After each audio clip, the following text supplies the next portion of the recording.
And this is code and statute on child abuse. So again, a little bit broader than specifically child sexual assault, but basically what it defines as child abuse is a person knowing, intentionally, or negligently causing or committing a minor child to be placed in a situation that endangers his or her life or physical or mental health, cruelly confined or cruelly punished, deprived of necessary food, clothing, shelter, or care, placed in a situation to be sexually exploited by allowing, encouraging, or forcing such minor child to solicit for or engage in prostitution, debauchery, public indecency, or obscene or pornographic photography, films, or depictions, placed in a situation to be sexually abused, or placed in a situation to be a trafficking victim. And don't worry, I won't read you this one. This is just a reporting requirement. Basically what it comes down to is everyone in Nebraska is a mandatory reporter. A lot of people don't know that. I did not know it until I worked at the job I did. But so if you suspect that a child may be abused or neglected, you are obligated to report. A lot of people don't know what they ask for, and that's kind of like the scary part of reporting is you don't know what else is going to come up. You'll be asked your name and address, child's age and address, caregiver's address, and then the nature of it. Just as an idea of what they're looking at. Okay, and then you can report to DHHS law enforcement with a statewide hotline. If you're to call any of them and give them the specifics below, which they'll prompt you for, then you can formally make a report that way. Which, they're all anonymous, so no one's going to be like, hey, so-and-so was saying that this occurred. There's no backlash like that. And then if you don't report, any person who willfully fails to make a report of child abuse or neglect required by section shall be guilty of a Class 3 misdemeanor. So the maximum penalty for that is 3 months imprisonment, a $500 fine, or both. There is no minimum penalty. Okay, and then this is kind of just an overview to explain why the topic is so important, and then why we're talking about it today.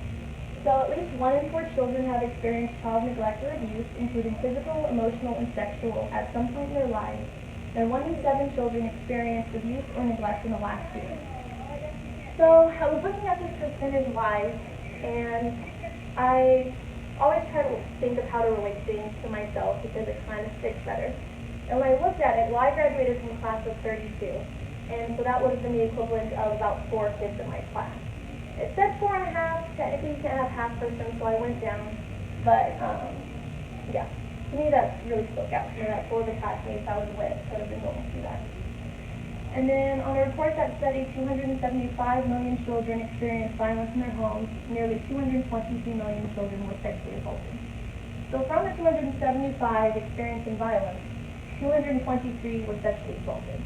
That means pretty much almost guaranteed if a child has violence in their home, they're going to be sexually assaulted. Again, great. Okay, every year more than 3.6 million referrals are made to child protection agencies involving more than 6.6 million children. I know that number is higher than the first. Some people get confused on that. It's because referrals can be made to multiple children. The U.S. has one of the worst records among industrialized nations, losing an average 4 to 7 children every day to child abuse and neglect. And then 1 out of 9 girls and 1 out of 53 boys under the age of 18 experience sexual abuse or assault at the hands of an adult. This I kind of put up there not only to show the shocking difference, but also to kind of touch on the point that, yes, 1 out of 53 is much less than 1 out of 9, but no matter the number, any number is too high. And then I have a little video. It's only like 2 minutes long, bear with me.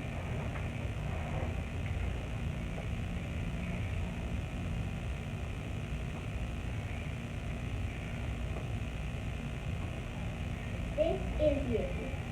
Okay, it doesn't look exactly like you. Okay? But let's say it's you.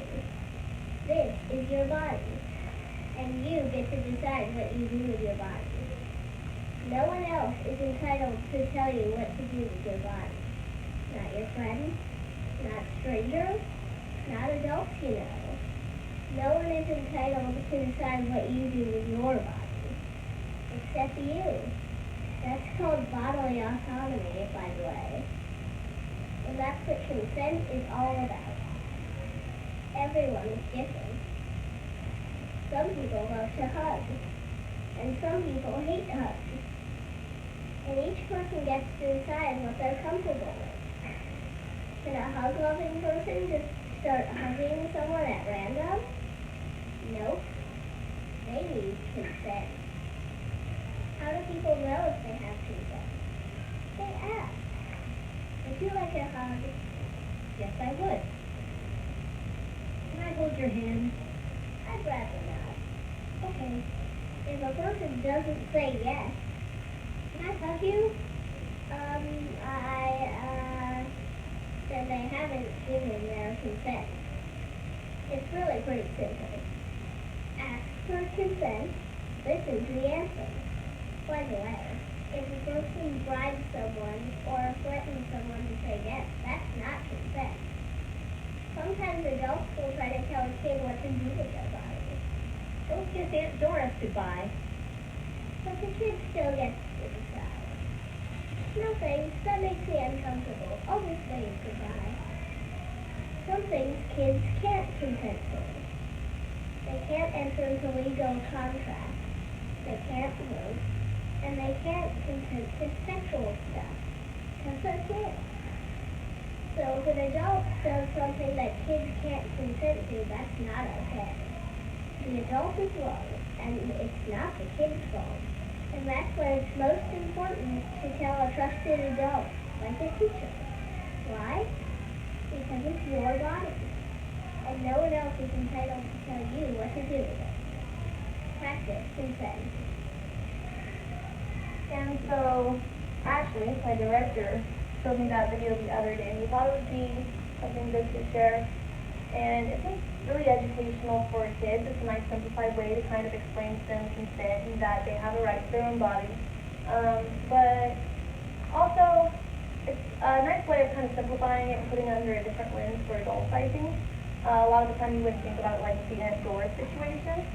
I don't know about all of you, but for me growing up, I was always expected to like hug and kiss my relatives goodbye.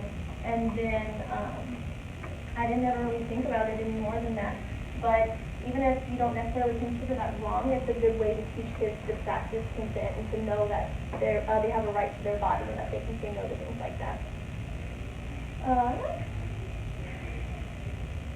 So I won't read you through all of this. It is on your handout if you want to look at it. It's probably kind of small and impossible to read, which is why on the sign-in sheet I have a spot for your email address. It's not so we can repeatedly bug you, it's just so I can send up the PowerPoint, so if any of the information you can't read you want to access later, you can look at it there.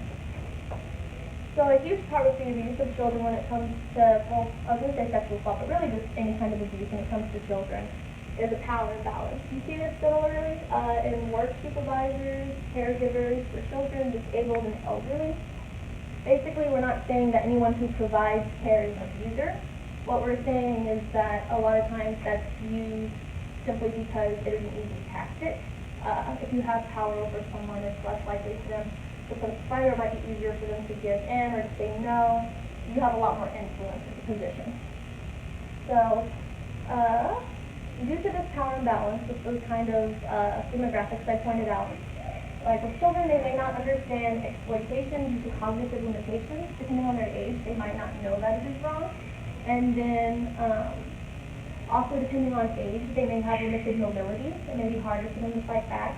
They may have impaired mentality or limited communication skills. So maybe they kind of understand it's wrong and that they don't like it, but they don't know how to communicate that to someone, or why they think it is wrong.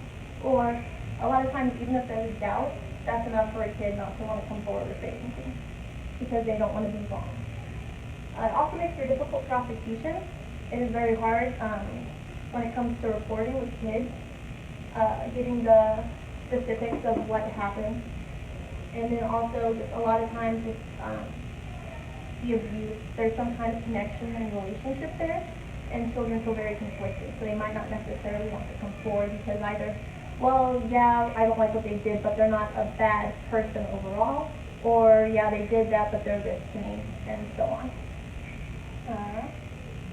More than 90% of people with developmental disabilities will likely experience sexual abuse at some point in their life.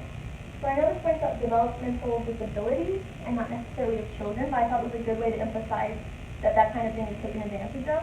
And then it also kind of focuses in on the point that yes, children are vulnerable, but especially any child with mental disability. So these are different general characteristics of a perpetrator. More than 90% of juvenile sexual abuse victims know their perpetrator.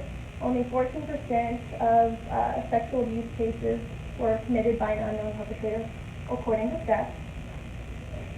Perpetrators use the relationship as access to the victim.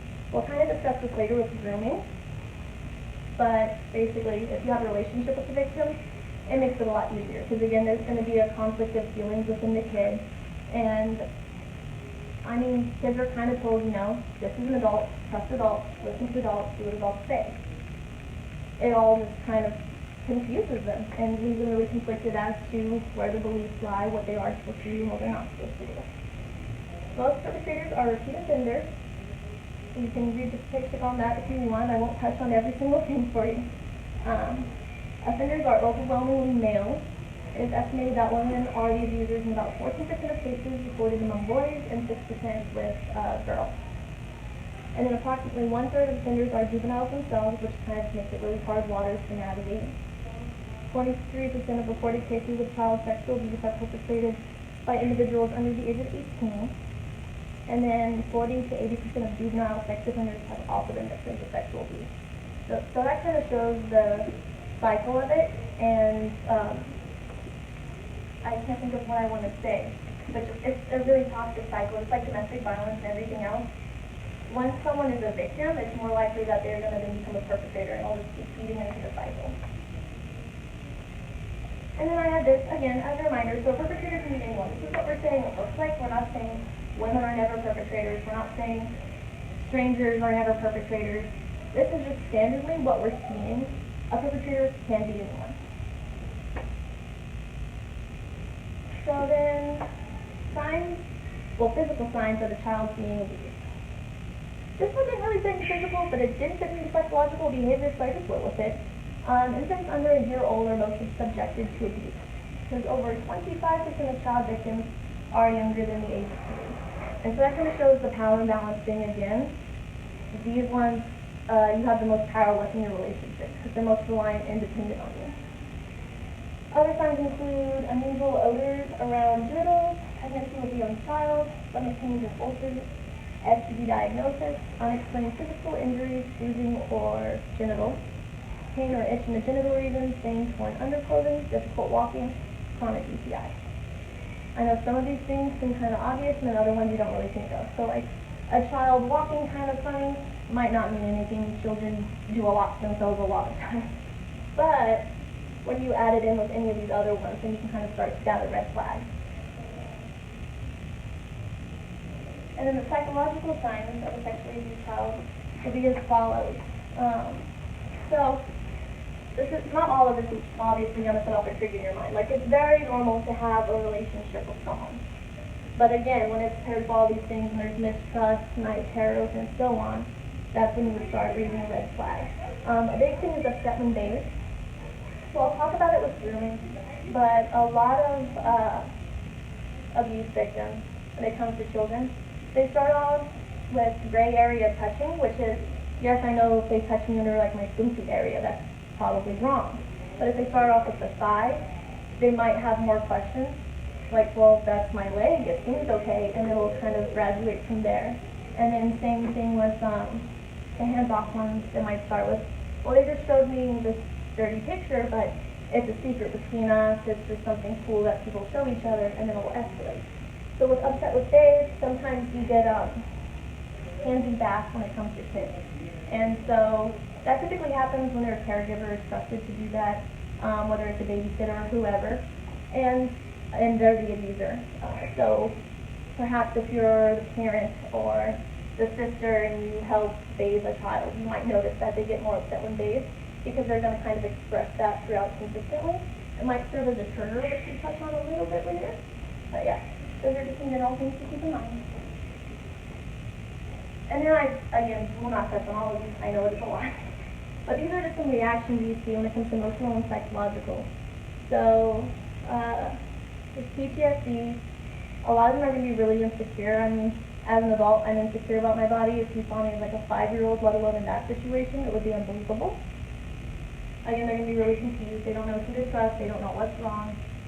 They may feel numb, denial, betrayal. That goes into adults again. Triggers I mentioned. A lot of them blame themselves. They're worried that if they come forward, they did something wrong, or that they should have known in some way. Substance abuse is kind of something we see later on in life, but it is a big one. Loss of control, that's again why it's so important to teach kids that they have control over their own body and they can say what happens to them and what doesn't.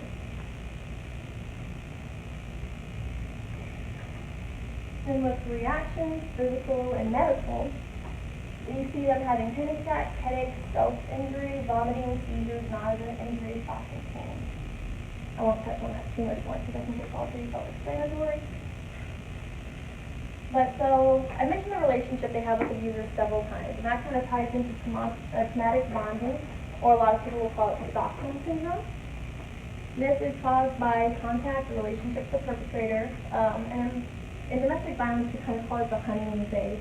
So I couldn't think of a word to define it as, but we see the equivalent in kids where it's, okay, so you're sexually assaulted, and then maybe they go and they get you cookies or some kind of treat, or they buy you a mutual toy, or you get some kind of special treatment for it, something to reinforce the relationship.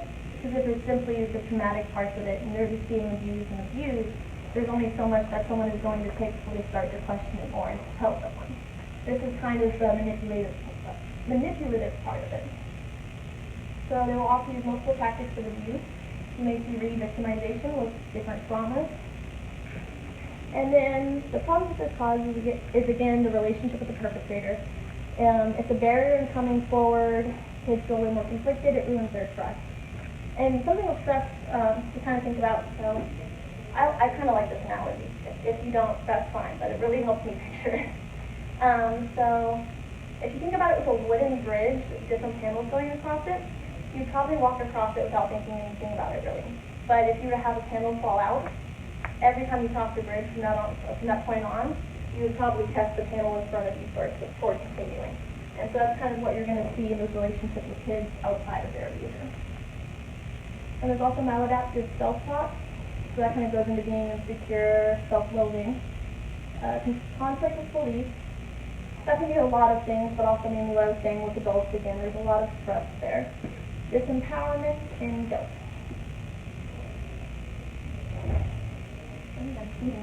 Okay. So here's long-term impact. 3 times more likely to suffer from depression, and that goes into all the insecurities and self-loathing I was talking about. Not necessarily always, because depression can be a lot more than just, I'm feeling lousy about myself. But, and then 6 times more likely to suffer from PTSD, 13 times more likely to abuse drugs and alcohol.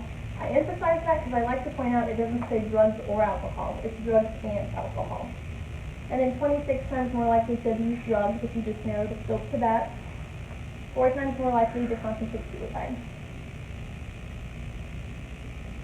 And this one I kind of just put in to reinforce that the idea of strangers committing the sexual assault is kind of a myth, is just this chart.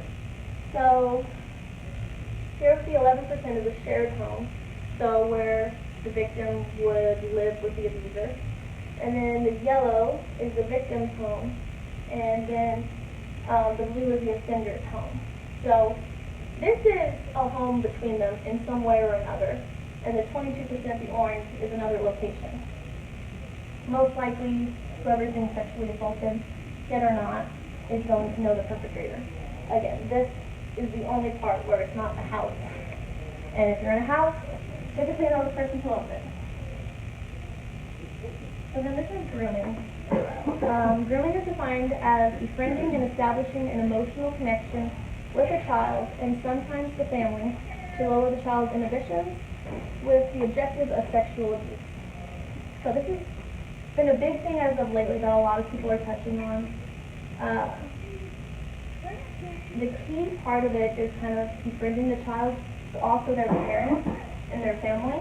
Because it's one thing to have the child on your side and to be manipulated into this situation, but then if the parents trust you, they're less likely to believe any accusations that might arise. Or then if the kid says something that just seems slightly off and it doesn't necessarily click, that you kind of think, something might be up. If it's with someone you trust, you're typically more likely to write that off. So, grooming typically follows these steps: befriending the parents or family, attempting alone time. This may be offering to babysit, which doesn't sound suspicious in and of itself, but that's kind of why it's so important to know all of these other things. Gray area touching and hands-off abuse, as I discussed. Grooming is also commonly used by traffickers as well, so this is not only like sex trafficking with children, but then it would also be labor trafficking with children, which I don't know necessarily which one's more common. I could find out if anyone is curious, but it is something to do with traffickers. It also is what causes all these conflicted feelings in children that I keep talking about, and it now has a massively growing online presence. So, the percentage of perpetrators who don't know the victim, typically what you see is this is where they're coming from, is the online presence, which a lot of people kind of think is the big bad. But really what we're seeing is, again, the majority is they know them personally. Only when it is a stranger, this is where it's coming from. They're grooming their children online, gaining their trust, typically posing as another younger kid, and they may meet them in person. And these are just some barriers in coming forward. So they're being believed, which is always going to be a big thing with kids, regardless of if it's sexual assault or anything else under the sun. Children need to feel believed. Being blamed, again, they might feel like they did something wrong. They might feel like they should have known that things were wrong. Humiliation, guilt, trust with adults, normalization, especially if this happened when they were younger or started happening when they were younger, like 1 to 3 as we were talking about before. They might not necessarily know that they should be coming forward. It might just be what they know. And then threats. So a lot of times we see in dramatic movies and TV shows, perpetrators will tell children, if you tell anyone, I'm going to kill mom, or I'm going to hurt your sister, things like that. They don't necessarily have to mean these, but coming to it, as we're saying it toward a kid, they're almost always going to take your word for it. And even if they don't necessarily believe you, typically that doubt in their mind is going to be enough to drive them. They don't ever want to be the reason that it happened. They don't want to end up being proved wrong.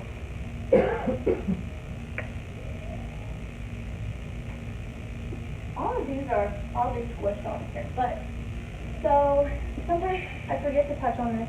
When it comes to trust with adults, so if a kid were to come to you and want to confide in you some of these things that happened to them, then it's very important to listen, to believe them, to also to communicate with them. If I hear something, this is what I have to do, and this might come from it.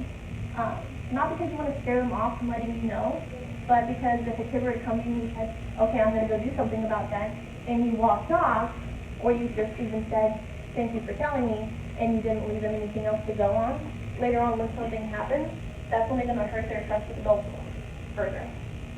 So instead, it's better if you say, I believe you, I'm glad that you felt safe enough to come talk to me about this. This is what I have to do, and this is what's going to happen, but I promise you, and then these things are going to come from it. They're going to be safe, it's not going to happen again, and so on. So, different things that children who are being sexually abused need. They need to be believed, they need to know they did nothing wrong, they need for us to build that trust back up again. We can't just expect it. We are not entitled to children's trust. They need to know that they're safe and that the perpetrator will get to them again. And they need respect in this kind of situation. And then this kind of focuses on the aftercare, because sexual assault is really specific when it comes to victims' life afterwards. So they obviously need immediate care for injuries that they may have. They need preventative care, and this could be, especially when you're looking at younger female victims, if they have already started menstruating, you may need to look into that. Maybe if it correlates with everyone's beliefs and rights, Plan B, abortions, and so on. And then ongoing advocacy. safety, obviously, and in information. They may not understand necessarily everything that's happening. Even if they came forward, they might not know, why is this person no longer in my life? Why is all of this happening from this, so on. You need empowerment. You need to know, yes, that happened, but I promise you, you are entitled to your body. No one else is entitled to it. And to kind of have knowledge on how to maybe avoid this again. Not that it is their responsibility, but also to let them know that, yeah, it's not your fault, because again, this isn't your responsibility. People should know not to do that. And I hope you feel comfortable setting these boundaries and that we can work together on preventing anything like this further. Because ultimately, as crappy as it sounds, that's all we can do is work our best to prevent this kind of thing. Medical follow-up. Some injuries or even some like STDs don't necessarily show up till later. You might not present any symptoms immediately. So it's important to check in regularly. And then ongoing support. So when I say ongoing advocacy, I kind of mean like your local program, Project Response, like us checking in with kids, making sure that they're still receiving any like crisis counseling they might still need, and then ongoing support, more so their immediate support system. So their family, if they have friends, if they're old enough, I'm thinking of 4-year-olds, not going to have 4-year-old friends who know how to provide any care in this situation. But they're going to need that support system. It's not just, you were sexually assaulted, let's focus on this right now, we will fix it. This problem's going to stay with them for a long while. And then what can we do? So we can educate. It's very important. I know a lot of people are reluctant to teach genital names. So, like if a kid were trying to be communicating with someone what happened, if they would call it a tallywhacker, people might not know what they're talking about. Or if a girl were to call it their cookie, they might not know what they're talking about. So it's very important for them to know what a vagina is, what a penis is, and yes, you might not feel comfortable calling it that. You can call it this if you would like, but know that when people say this word, that is what they are talking about. And feel comfortable enough to use it if they really have to explain to someone something that is happening to their body. It's also important to educate ourselves on the signs and effects or resources in our area, which I have next. I will not just tell you need to know that and then leave you hanging. It's also important to collaborate. So different organizations and individuals working together to raise awareness, to educate everyone, as we discussed already. That kind of stuff is really important because sometimes when it comes to topics like this that are a little darker, people kind of turn away from them or we don't even shed a light on the issue. And it can create a lot of ambiguity and a lot of insecurity. And then to remember that everyone is a mandatory reporter and it is better to be safe than sorry. So again, no one's going to know this person made this report. So why not just be safe rather than sorry? If something might be happening, it's best just to raise concern. And then also, speaking of educating, it's very, very important to teach children to set their own boundaries and exercise their own autonomy.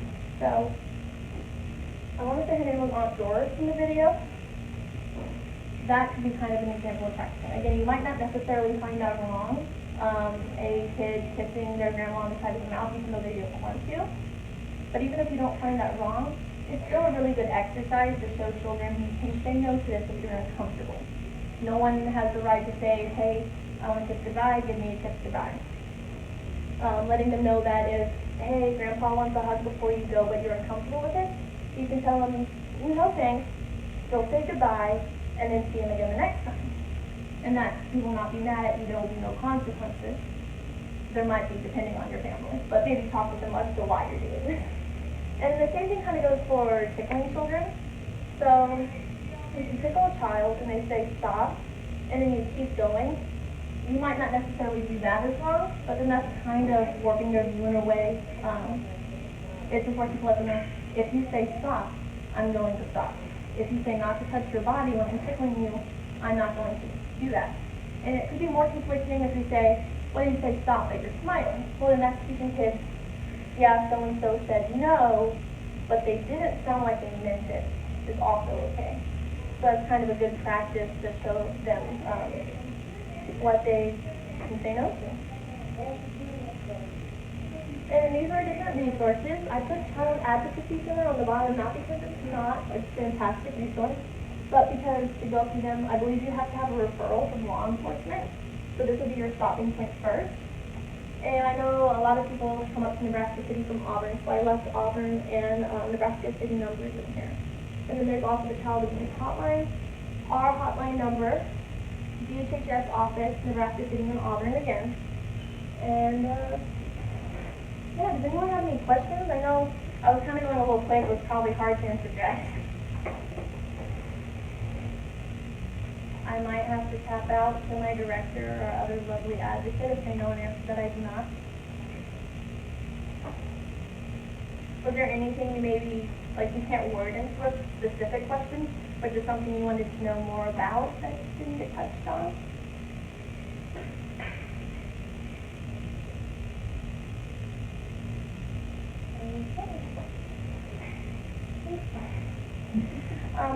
I meant to say this in the beginning, but honestly, when I first started, I get a little rushed and clouded, so I don't remember if I did or not, but if I did, it's fine. That Warren's mentioned me twice. I would like to thank Nick Cody for inviting us up here to speak. He is a Center Head Start, and he just wanted to bring awareness to this issue. He can speak on it if he wants, and just shed some light. Do you want to speak? Basically, I just wanted things that, like you mentioned in what you were just talking about, how if we can really take our time to talk about things that are uncomfortable and bring light on them, then we can just have more open discussion about these things. And then if we do that as adults, we can show the children.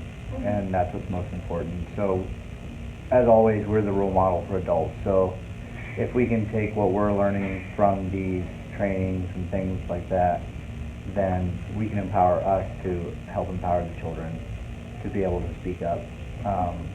The situation that happened in Nebraska City was because of a child that spoke up.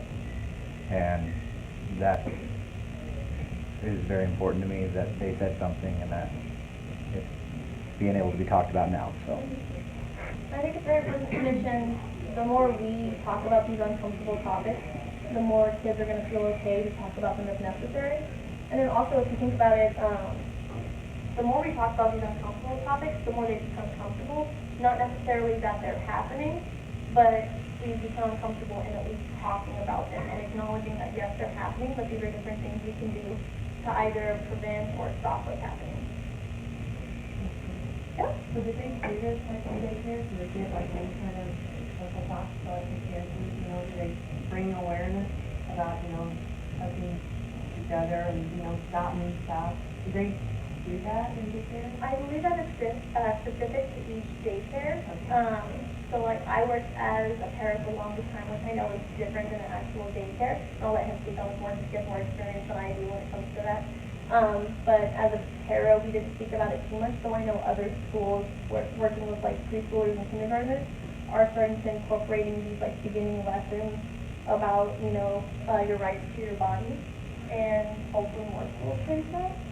But again, with daycare, you can touch on that if you would like. we go about it as in a couple of the places that I work, me and Danny.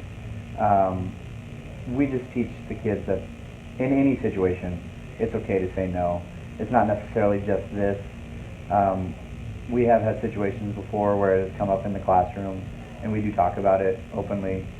But like she said, it is oftentimes just under the discretion of the teacher and the director of that center. So. Does it happen more often? I mean, that's really the most concern. That's why I'm wondering. Not just at that facility, but. Right, and I think as far as like we go, if we bring more light to it, like bringing it up and saying it's something that's important to, like me as a teacher, if somebody brought it up to me, that would be something that I would incorporate into my lesson. So I think that's the way that we can move that forward. Okay. I worked in multiple child care centers and in-home daycares, and I never had a director or anybody mention anything about it. Never what to do or who for. So as a parent, if you are looking to enroll your child in Head Start or preschool or daycare, that would definitely be a question that I ask the director or workers, you know, what kind of training do you guys have, what are your procedures, just to make them aware that you are aware. And that's awesome that you guys, you know, are starting to get into that and stuff, because I worked in childcare for over 10 years, and I was never informed of what to look for or who to call or anything, and this whole thing is like creating a change. Like, for instance, like saying penis, like I have 3 sons, and the first time I said it, I think my middle son was 3 or 4, because I was just learning, and I said it, my husband's like, whoa, like what, why are you saying that, you know, and I kind of explained it to him, he's like, well, that makes sense. But people don't know, it's always been this taboo thing, you know, and to start creating the change, start doing it in your own home, and just where most of it's going to come from. Well, and you have multiple visitors or daycare, sometimes people are in and out of there, and they don't know who, you know, or even you get a lot of new people that work there and stuff, so, I mean, that's a concern to me as a grandparent, you know. But that's good, you know, this is like. Well, even as like, I try to be especially aware of it because I am a male teacher, and I have a lot more, I feel like I have a lot to make sure that I'm aware of myself, is making sure I use the right like verbiage when I'm talking to the children. So if they come up to me, I use the same verbiage that I want them to use. So kids are very physical and they like to play. So if one touches me in a place that I don't like or I don't want to, I say, please don't touch me, that's not appropriate. And I make sure to bring that verbiage so that they hear that from me, saying, I don't like it when you touch me there. So they hear it coming from the adult. So hopefully I'm role modeling it for the children. And then another kind of exercise that's in the same vein that I forgot to mention, is so a lot of people will do with their kids is, you know, you have to share your toys. Well, teaching them maybe you don't necessarily have to share your toys if you don't want to, but don't expect the next kid to share their toys with you either, because that is also their toy. Again, it's a little literal, and it might not necessarily be practical in like a household with a lot of children, or especially if you don't have a lot of toys. But it's just a kind of, like I said, exercise to consider as to how to show them, you know, you have the right to deny people, you have the right to deny anyone touching anything of yours. Any property that belongs to you. They have no right to it. It is yours. Know that, but then also know the same thing applies to them. What they have, if they don't want you touching it, don't touch it. Well, I have a question. Statistically, has the number of reports increased over the last, like, say, 10 years, or has it always been kind of the same for a significant amount of time that the reports are being made for this type of disease? Do you have an answer on that? Exactly. I do not. I believe it's increased, and there's a whole lot of different theories about it. Some people say numbers are increasing because our population is increasing. Some people say it's increasing because it's occurring more. Some people say it is increasing simply because there is more awareness, that people feel more comfortable reporting it rather than leaving it unspoken. So it's kind of a mixed bag on how you want to interpret that information. Unfortunately, that's all I have to offer on that. Okay. I like that maybe everything incorporated in there, because that, even you know, it's a smaller person says, I understand that. And with bodily autonomy, and they kind of define it, but if you need to touch on that more, you can always stop the video and ask the kid, do you need an explanation on what that is? Or when they say sexual stuff, the kids kind of look like, what is sexual stuff? You can explain to them, anyone touching in these areas, whether it's regardless of over the clothes, under the toes, under the clothes, anyone showing you anything that pertains to this stuff that you're not comfortable with, and so on. Any other comments?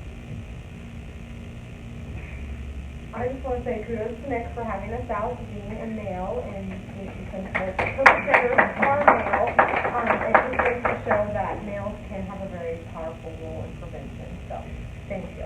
Good work. I would also like to thank everyone who came, Yes. because I know you're taking time out of your day, and it's kind of late. Some of you are probably coming from work, or if you have any class of some sort, or you're just spending time away from the family, and that's a lot in itself to accomplish sometimes.